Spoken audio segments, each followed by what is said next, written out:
As an osteopath, our treatment is very hands-on, and sometimes you have a patient or a client who is clearly struggling with a compensation pattern, but no amount of hands-on treatment will change that. So my biggest frustration before doing the movement mechanics mentorship was understanding their compensation pattern and how to give corrective exercises for it. It made me feel two ways really.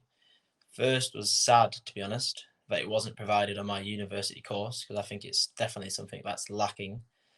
And second, motivated to gain more knowledge and provide a better service for my clients.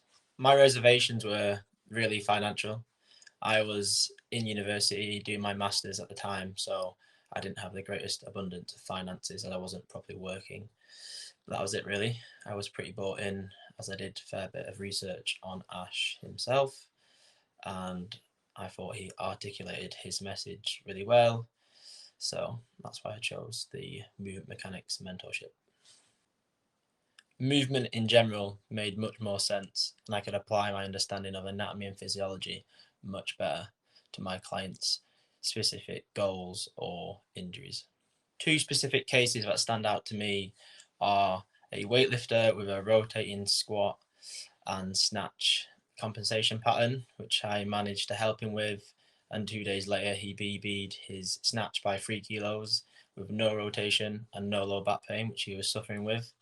The second is a 35-year-old man who thought he had early onset of osteoarthritis in his hip, but he just had abnormal loading and gait mechanics, which was then causing issues in his medial groin into his hip area.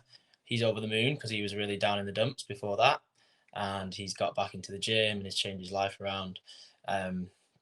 So yeah, two really positive cases, but there's been many more. If you're willing to put the time in and the effort to learn, then I would say definitely do it. But if you're looking for a quick fix, then I'd say don't waste your time. It's a tough course, but it's meant to be tough. It's not meant to be easy. The body's complicated. Also, time. At the start, it seems like this is not enough work, and then as you get into it with working and other life commitments, it gets quite tough. So you've got to organise your time. But if you can do that and you're willing to do that, then 100% worth it.